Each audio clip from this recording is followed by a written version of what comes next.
WB held their Roadblock End of the Line 2016 pay-per-view on Sunday, December 18th, 2016 in Pittsburgh, Pennsylvania at the Consol Energy Center, and it aired live on the WWE Network. You could make an argument that this was a decent card, but I felt like nothing happened on this card. Other than the 2 title changes, which I'll get to in a moment. Kicking off the pay-per-view, I almost said main card, but kicking off the pay-per-view was a Raw Tag Team title match. The New Day, who is the longest reigning WB Tag Team Champions in history, they defended the titles against Sheamus and Cesaro, and they lost in 10 minutes and 10 seconds in the opening bout. Good back-and-forth match. Cesaro and Sheamus really, they just went back to the basics. Traditional tag team wrestling, cutting off the ring, double-teaming Kingston. It was a good match, and I'm not really surprised by the title change. I think it was a right call. Let them get the record, have a good moment, but let's get some new blood into this tag team division, which desperately needs it.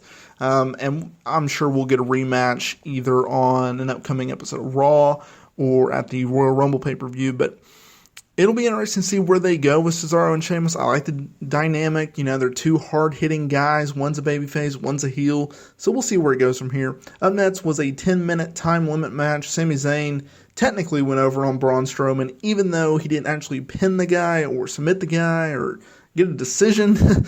But basically this match is very simple. Strowman beat him down for the entire match, except for the last 3 minutes when Mick Foley came out there and was about to throw in the white towel.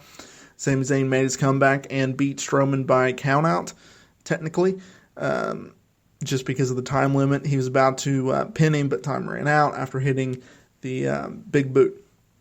Up next was, in my opinion, the second best match of the night. It was Seth Rollins. He went over on Chris Jericho in 17 minutes and 5 seconds. A good back-and-forth pace action match. You could tell that Jericho was obviously the lead in this match, and he was taking charge of this match, and it was a good match.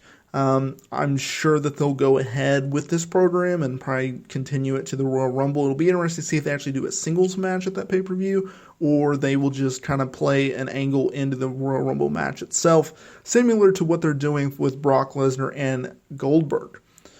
Up next was a triple threat WB Cruiserweight title match. Rich Swann defeated Brian Kendrick and TJ Perkins in 6 minutes. It was actually a nothing match.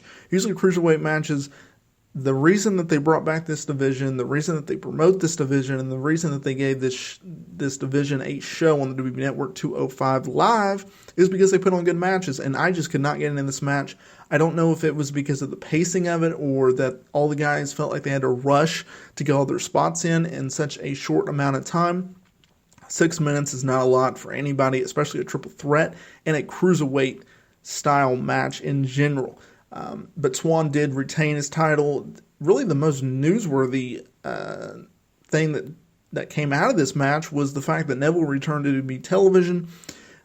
He walked down to the ring. He acted like he was going to shake Swann's hand, but instead he punched him in the face. He beat down both Swann and Perkins, and I'm glad to see him come back. I think he'll put a little bit of life into this division. He'll probably end up champion. If he's not, I think that's a shame. I like Rich Swann, but I just don't see him as a champion. So we'll be going on from there. Up next was a Raw Women's Title 30-man Iron Man match between Charlotte Flair and champion Sasha Banks. Yes, I said it correctly, a Iron Man match, not an Iron Woman match, despite the obvious situation. Why WWE wants to name it an Iron Man match when there's women involved, I have no fucking idea, but whatever. Charlotte won the title. They went into overtime with a 2-2 tie, and they went 34 minutes and 45 seconds. Flair won the title once again. Now she's a 4-time champion, which I just think is outrageous. They had so many matches over a 6-7 month time.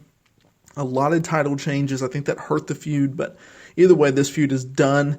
Despite them putting on great matches, it just was overdone. The match, the storyline, the feud, it was just overexposed, and it kind of hurt it in the end. But I'm glad that they actually gave us a 6-7 month lengthy program involving women. So we'll see where Flair goes from here. She'll probably feud with Bayley going forward, and we'll see where Banks goes. She could, I don't know who Banks feuds with next, but it'll be interesting. And in the main event of the evening, it was a WWE Universal Championship match. Kevin Owens retained over Roman Reigns via disqualification when Chris Jericho came out there and hit the code breaker on Owens.